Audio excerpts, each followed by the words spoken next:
guys, welcome back to The Hustle with Shameeka Fishley. I'm proud to present my fellow twin to be on the first episode of The Hustle. I'm extremely thankful for you to be here. Thank you. And be a part of this project, although we don't know where it's going to go, but we will see what will happen. Hello everybody, my name is Dessi Dupuy. I'm 26 years old. I'm from Virginia in the United States. Graduated from Lynchburg College in Lynchburg, Virginia about 4 years ago when I majored in exercise physiology, and after that I continued to play soccer. Did you always know that you wanted to be a professional soccer / football player? No. What? That was never what I wanted. Like growing up, I wasn't super serious about it because I was doing like basketball, dance, all these other American things. just keeping myself busy. And like the end of high school, I was like, okay, maybe I should try and play in college. Yeah. And the coach that I had in college, I had known most of my life. So I was like, this is a good opportunity. So then I went to college to play, and even there I wasn't like super duper serious about it until the beginning of my senior year or like end of junior year. That's like the third or the last year of college, university for you Europeans. Yeah. Like I always did pretty well each season, but then junior year is when I finished, but I wasn't sure if I wanted to continue playing. Yeah. So for a year, I just kind of was in Richmond, Virginia, working, training, doing like indoor. And then I got the opportunity to go to France to play for an amateur team and live with a host family. And I was like at a crossroads in my life where I was like, I don't know what I'm doing, so let's just go for it. Okay. So I went for it and I was there for a year, and that was a really difficult situation for me because it was my first time overseas in general. I started to really enjoy the process of like struggling and then a reward kind of. Yeah. So like all the work that I actually put in got me to this. Okay. And that's what I enjoyed. I enjoyed how we were a team and everything like that, so I wanted to continue. Okay. So has that mindset kind of stuck with you as you've transitioned from a collegiate athlete into a professional, or? I tried. Okay. Yeah, definitely. How's that going? It's so different, like being overseas and then being on a 4-year team with the same. Yeah, kind because of. you grow up with the same Yeah. people and transition and do all of that good stuff. Exactly. Dessi has a very interesting story, a background, and I've met a lot of people in my life with different stories and different backgrounds and how they've grown up, but this is one of the most touching ones I've ever heard. Not on a serious level, because obviously you meet people from different walks of life everywhere you go, but there's always that one story you hear and it sticks with you forever. So if she's comfortable speaking about it, I think this is a time for her to share her story with the world and see, because you never know who it's going to touch. Sure. And who can relate to it. And this is kind of why I want to do all of this, for the people that are out there that don't have no one to relate to or don't know which ways to go. So, Dessi has a dual citizenship. I do. Can you give us, it doesn't have to be a long, it can Yeah, we'll literally keep it. just be a short and snappy Okay. description of. So basically, I was born in Bulgaria, and when I was 2 years old, my mother adopted me and brought me back from Bulgaria to America, and that's where I grew up and spent the majority of my life until I went overseas to play. I grew up like in a conservative-y small town with like mid-class, so I had a good upbringing, but Yeah. it was just me and my mom, and I didn't have, like I was mostly surrounded by white people throughout my whole life growing up. But I got the dual citizenship because I wanted to play in Verona, Yeah. and it made it easier for the team to accept me as a player. So then I ended up spending a week in Bulgaria trying to get this passport in time to start playing for Verona, and it was a very interesting experience to get there, for sure. Very. But Do you think it's affected you as a person, being black and growing up with a white family and just surrounded by white people?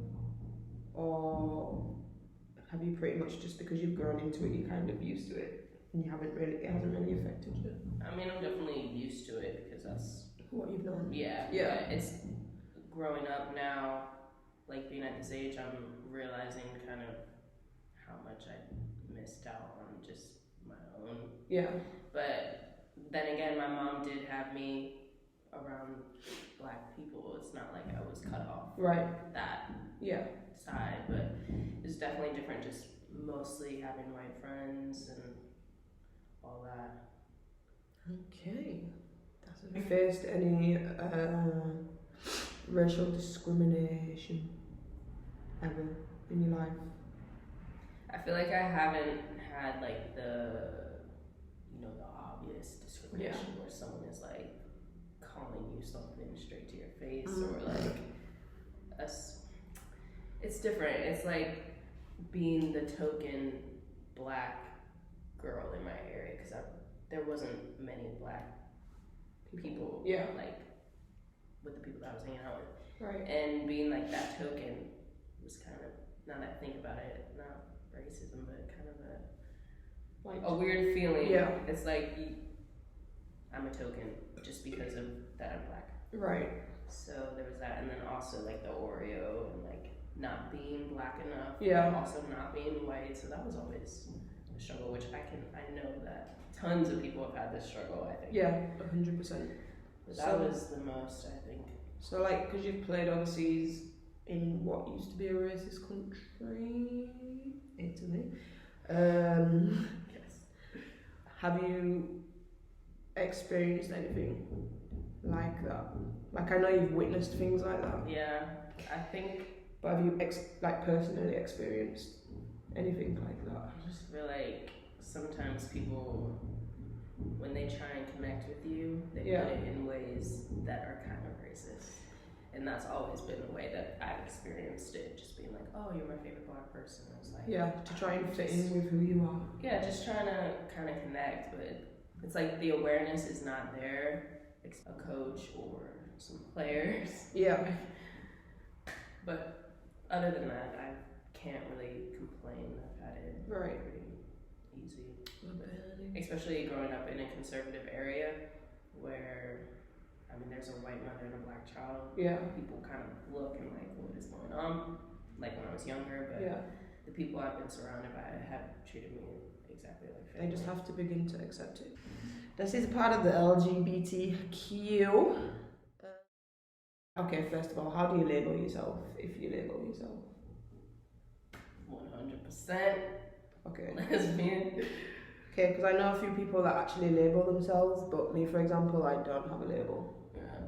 I don't know if that's mentally because of how I've had to deal with it growing up, or if it's because I really don't care what people think. But I just decide not to give myself a label. Right. Because then you can live the way that you want instead of being categorized with everyone else. Very true.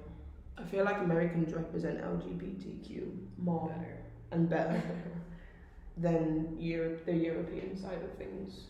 I don't know why, that's just my personal opinion. But then I also think that it's more accepted in America and there's more projects and things to help people that don't have to come out to their family and friends, or they don't want to admit that that's the way they are and things like that. So how have you been able to deal with it? It's not dealing with it though. Yeah, it's weird. Like, I mean, growing up, I definitely tried. I don't know. I just knew that something was missing when I was trying to date guys. Yeah. But I was just like, this isn't for me. Right. It's just not for me. And then I started dating girls, and I tried to come out a bit to my mom, and just kind of I don't know if it was because she didn't really approve of these girls because they were kind of poisonous. It just wasn't working. Maybe it was too young. I don't know. But Yeah. Came out maybe a couple times, and then of course now my mom is very accepting and whatnot. Like we actually talk about things now. Yeah. That just never would have. How did it affect you in terms of when you realised, this is just for like the younger generation if they're going through this, girls, boys, trans, whatever, did you try and hide it until you was fully comfortable, or when you realised did you just accept that's who you were and got on with your life? Because I know a lot of people hide it because of religion, their family, what their families believe in and stuff like that, but at the end of the day I don't think you should hide who you really are. Yeah. And I think that's what a lot of people do, because they think about what other people are going to think instead of thinking, oh, this is who I am, this is me, I'm happy. True. But like, how did you deal with it? I mean, I feel like I had my own internal struggles. Yeah. It wasn't like I wasn't gonna accept it. Like I accepted it easily, but definitely like a high schooler being like, I think I like girls and like this girl's interested in me, but I don't want people knowing, but I also like care for this person. And so I went through that type of thing, and then maybe like a year later it was kind of like, I'm openly fine with this. I don't think I had that much struggle to come out. Like I wasn't gonna hide it. Like I was living two different lives. Really? Because when I figured out I like really liked girls, that was when I was in London. So I wasn't in my hometown in Leeds. So then I'd go to London and I'd just be around like gay people, and then I'd meet girls, and I'm like, this is me. But then when I'd go home, it was just like I'm a totally different person. Like that's not me, because I was scared of what my family would think, or what people would think about me. But then the less I came home and the more time I spent in London, the more I was just like, okay, this is definitely who I am. This is it. And even though I told people, and they'd say, oh, maybe you're going through a phase. Temporary, always. Are you sure this is the life that you want to take? Making it seem like it's something really bad, but it's really not. And then I just began to grow with the mentality of like, why am I going to hide it? Like, it's who I am. Yeah. And then now my mentality is like, I really don't care anymore. Exactly. Because I'm happy with who I am. And I really don't care. Like, that's all that matters though, for real. Like, you could be my family, you could be my mom, my dad, my cousin, my sister, any like a best friend. If you're not accepting me, then hit the dough. Keep it moving. Hit the dough. Because I'm happy. Yeah. And I don't know. I think it was a weird transition for me, because even when I moved to America, people were like, "Oh, it's still a phase," and I'm just like, "Okay, it's been like 5 years, 4 years, and I haven't dated guys, and I'm just dating girls." The fact that you're so close to me and you're asking me if I'm still going through a phase 3 years later, like, you have to accept it. It's interesting the struggles that like people will go through to accept their family member or child or whatever. Like, I understand, but at the same time, like, you have to accept your child for whoever they are, regardless of how much it's going to hurt you. Because if you don't accept them, then the child's going to go totally off road, and it might end up in a very bad situation. So, where are you currently playing right now? I currently am playing for a team called Florencia San Gimignano. Her Italian's really good, by the way.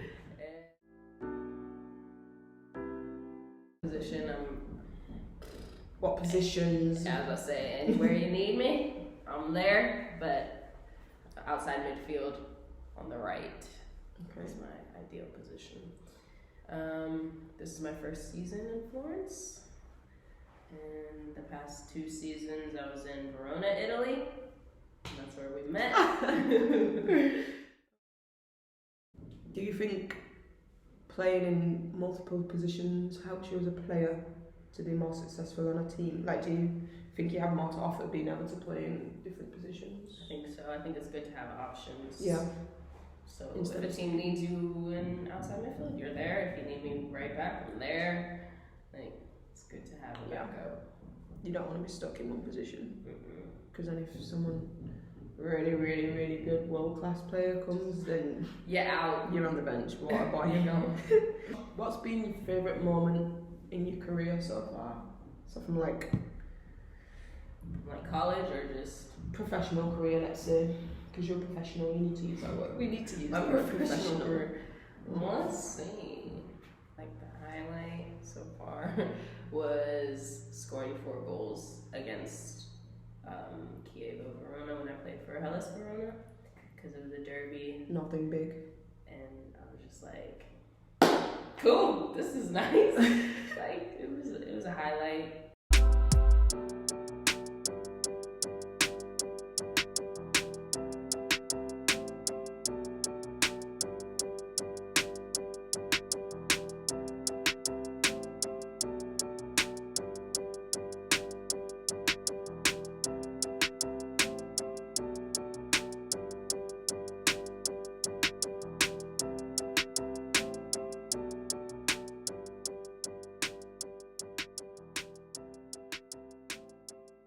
How did that make you feel as a foreign player in Italy? Yeah, it was kind of just a realization that like I should be here. Like, yeah. I struggled or always struggle with confidence and like if I should be where I am, like how did I even get here? Like did they make a mistake and all this stuff? So just doing well in games is just a reminder that I'm where I should be. Yeah. And I worked hard to get here.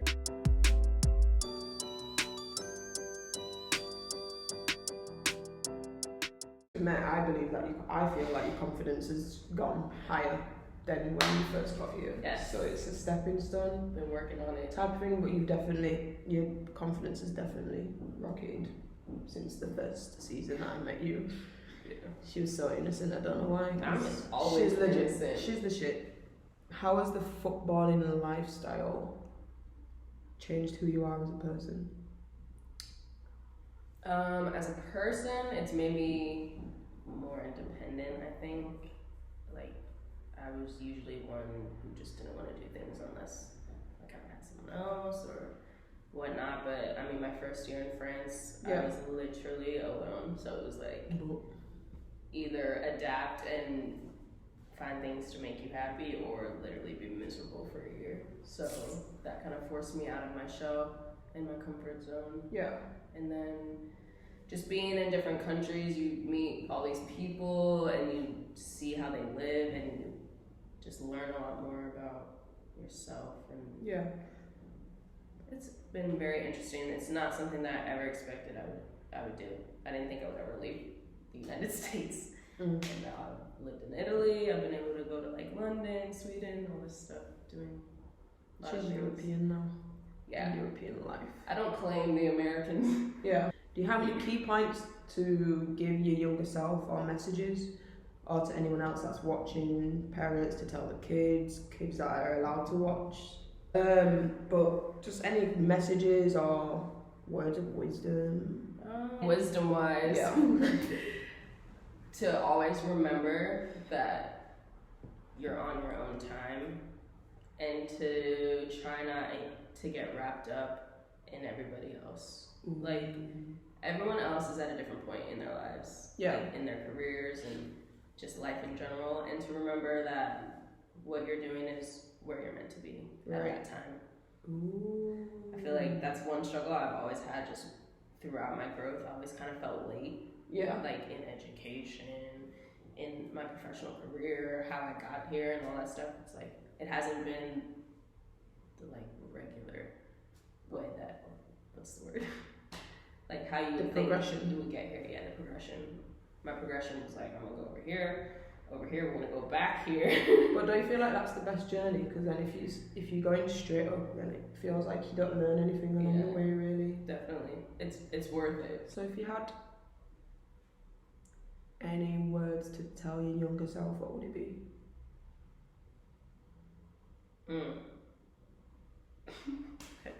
Probably that.